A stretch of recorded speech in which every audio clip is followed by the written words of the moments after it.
To all. Previous લેક્ચરમાં આપણે step input, parabolic input અને રેમ્પ ઇનપુટ, બરાબર, ત્રણના ઇક્વેશન આપણે જોયા. ઓકે, ત્રણના ઇક્વેશન આપણે જોયા. હવે એ ઇક્વેશનની મદદથી આપણે સ્ટેડી સ્ટેટ એરર ફાઇન્ડ કરીશું ટાઈપ 0 સિસ્ટમ માટે, ટાઈપ 2 માટે, ટાઈપ 1 માટે, બરાબર. હવે એના માટે ખાસ ધ્યાન આપવાનું છે અહીંયા. Steady state error, different type of system, type 0, type 1, type 2, બરાબર. આ જે ફોર્મ્યુલા જે છે આ તમારે ગમે એમ કરીને યાદ રાખવાની છે. ઓકે, આ જો આ તમને નહીં આવડે તો આમાં તમને એ સ્ટેપ ઇનપુટ, રેમ્પ ઇનપુટ અને પેરાબોલિક ઇનપુટ આમાં તમારે જે છે એ તમે સોલ્વ નહીં કરી શકો. એટલા માટે આ તમારે ખાસ યાદ રાખવાના છે, બરાબર. તો ટાઈપ 0 માટે શું છે? G of S is equal to K કાઉન્સમાં 1 પ્લસ ટી એ એસ, બરાબર. પછી 1 પ્લસ ટી બી એસ, અથવા તો અહીંયા આ રીતે લખો. ઓકે, આ રીતે લખો, આને લખતા 1 પ્લસ ટી બી એસ, બરાબર. આગળ વધીએ તો 1 પ્લસ ટી સી એસ, બરાબર. આપણે બે સુધી જ લેવાનું છે. ઓકે, અહીંયા છેદમાં લઈ લઈએ 1 પ્લસ ટી 1 એસ, ઓકે, અને 1 પ્લસ ટી 2 એસ. ઓકે, આ છે ટાઈપ 0 માટે. ઓકે, ટાઈપ 0 માટે. ઓકે, ટાઈપ 1 સિસ્ટમ માટે જોઈએ તો કે કાઉન્સમાં 1 plus T A S plus, okay, 1 plus T B S, okay, અને છેદમાં એસ. અહીંયા જો ટાઈપ 0 માટે ખાલી કાઉન્સમાં 1 પ્લસ ટી 1 એસ છે, બરાબર. અહીંયા ટાઈપ 1 માટે જો જોઈએ તો શું છે? એસ કાઉન્સમાં 1 plus T S T 1 S, બરાબર, અને 1 plus T 2 S. Okay, type 2 માટે જોઈએ તો કંઈ નથી, એ એક આમાં એસ એડ થાય છે, આમાં એસનો સ્ક્વેર થઈ જાય છે. ઓકે, એસ સ્ક્વેર, બાકી જેમ હતું એમ એજ ઇટ ઇઝ, બરાબર. ટાઈપ 0, ટાઈપ 1, ટાઈપ 2 માટે, બરાબર. આ જે ફોર્મ્યુલા જે છે એની મદદથી આપણે હવે આગળનું જે છે એ ટાઈપ 0 માટે સોલ્વ કરશું. ઓકે, જો આપણે આ જોયું સ્ટેપ ઇનપુટ છે, બરાબર, સ્ટેપ ઇનપુટ, તો એનું શું આવતું હતું? Steady state error. તો એના છેદમાં 1 પ્લસ કેપી, અથવા તો એકના છેદમાં 1 પ્લસ કેપી, બરાબર. કેપી શું છે? Limit 0, G of S.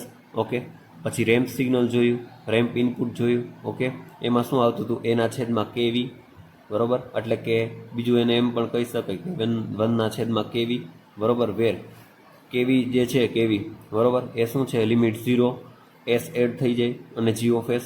Okay, પછી પેરાબોલિકમાં S E S S is equal to એના છેદમાં કે એ, અથવા તો એકના છેદમાં કે એ, બરાબર, જ્યાં કે એ શું છે? લિમિટ 0, એસનો square, G of S.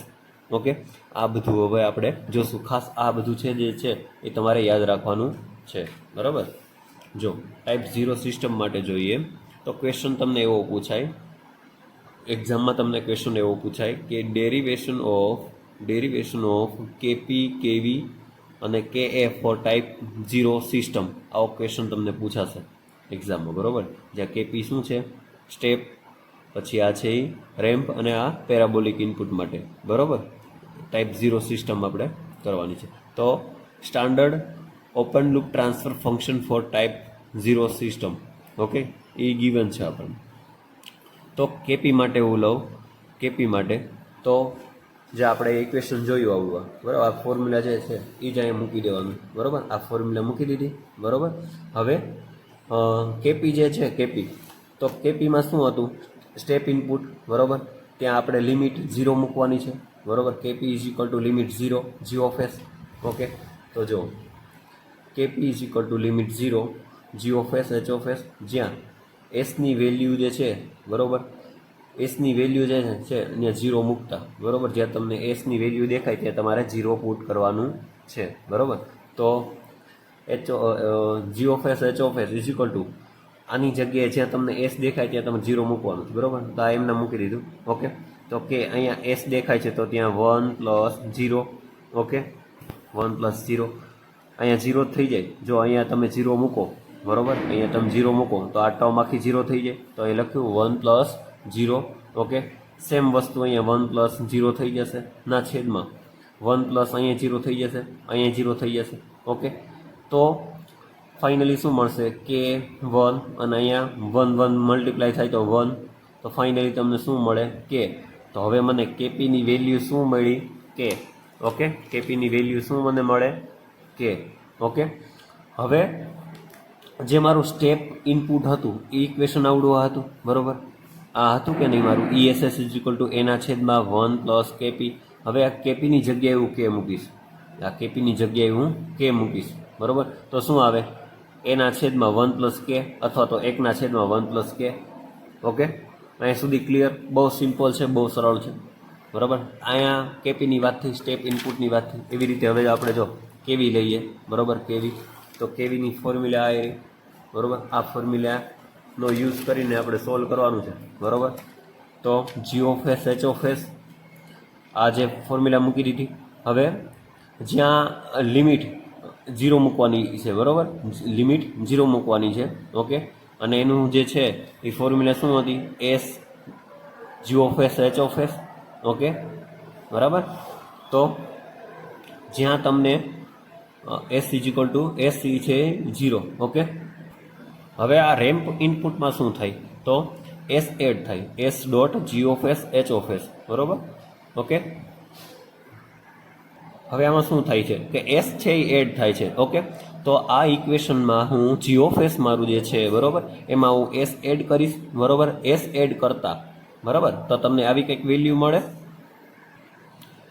Okay, તો S એડ કરીએ તો નીચેની ટર્મ એમ નામ રહે છે. G(h) જે છે એની સાથે મેં S એડ કર્યો. ઓકે, તો જ્યાં તમને હવે S દેખાય ત્યાં મારે લિમિટ પુટ કરવાની છે 0, બરાબર. ત્યાં મારે લિમિટ પુટ કરવાની છે 0.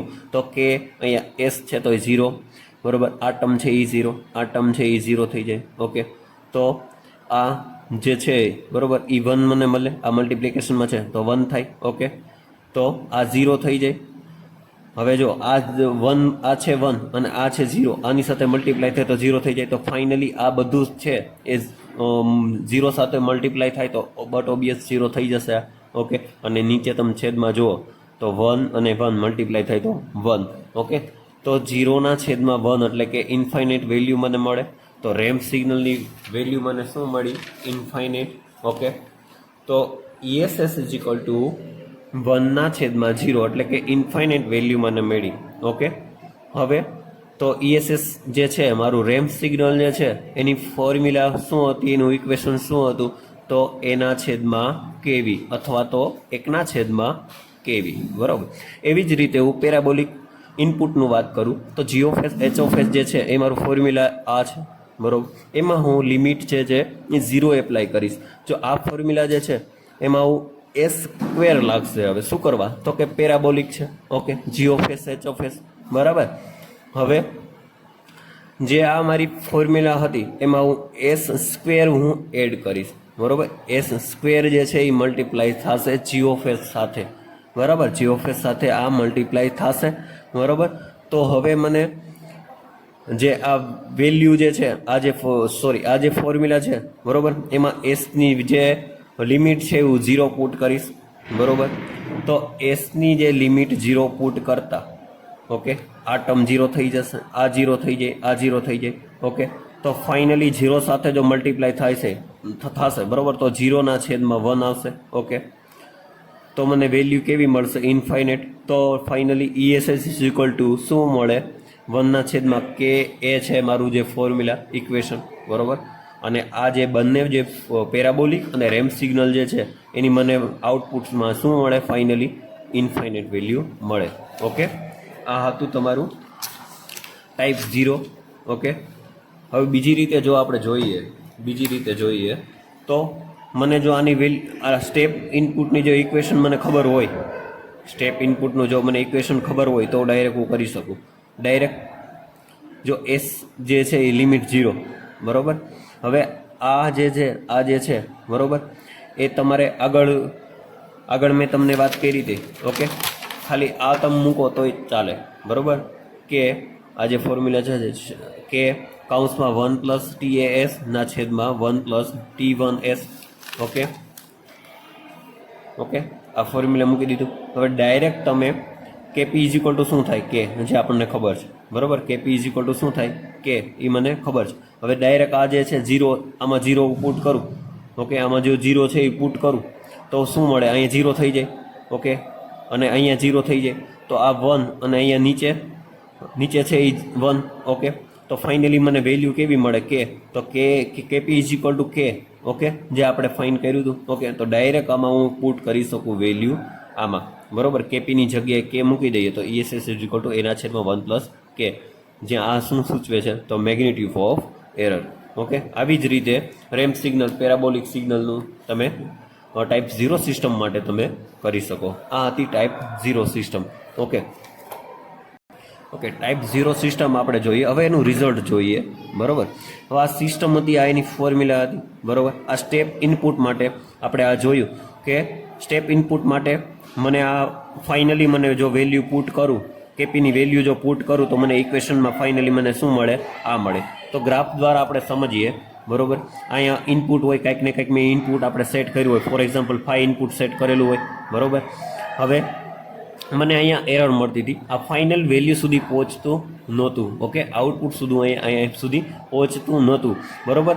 આ મેં ફેન છે એ 5 ઉપર સેટ કર્યો, બટ મેં સ્વિચ ઓન કરીને 5 ઉપર ફરતો નથી, બરોબર. એ 3 ઉપર જ ફરે છે, 5 ઉપર ફરતો જ નથી, બરોબર. એ નથી ફરતો એટલી આ એરર છે, બરોબર. જે મને મળ્યું, શું મળ્યું, એના છેદમાં 1 પ્લસ કે, એ મને આઉટપુટ મળ્યું, બરોબર. એ આ ગ્રાફ દ્વારા તમે જોઈ શકો છો, બરોબર. પછી રેમ્પ ઇનપુટ જોઈએ. ઓકે, એની વેલ્યુ આપણે શું મળી, ઇન્ફાઇનેટ. ઓકે, સોલ્વ કરતાં મને શું મળ્યું, ઇન્ફાઇનેટ. તો આ છે એ મારું ઇનપુટ છે. ઓકે, આ મારું ઇનપુટ છે, અને મને જે આઉટપુટ મળે છે કેવું મળે છે, તો કંઈક આવું મળે છે, બરોબર. એટલે કે આઉટપુટ અને ઇનપુટ ક્યારેય ભેગા થતા નથી, બરોબર. આ છે એ આમ જાય છે, અને મને આઉટપુટ છે એ આવું મળે છે, બરોબર. તો આ બે છે એ ક્યારેય ભેગા થતા નથી, એટલે કે ESS is equal two infinite, બરોબર. પછી પેરાબોલિકનું રિઝલ્ટ જોઈએ, પેરાબોલિક ઇનપુટનું, તો એ પણ મને ઇન્ફાઇનાઇટ મળે છે. ઓકે, તો આ જે છે પેરાબોલિક ઇનપુટ કંઈક આવું હોય, બરોબર, અને મને આઉટપુટ કંઈક આવું મળે છે, બરોબર. એટલે આ બંને પણ ક્યારેય ભેગા થતા નથી, ઇનપુટ અને આઉટપુટ ક્યારેય ભેગા થતા નથી, એટલે કે ESS is equal two infinite. Okay, જો તમને એક્ઝામમાં પૂછાય ટાઈપ 0 સિસ્ટમ માટે, ઓકે, 7 માર્કનો ક્વેશ્ચન પૂછાય તો તમે આ રિઝલ્ટ પણ લખી શકો. Okay, thank you.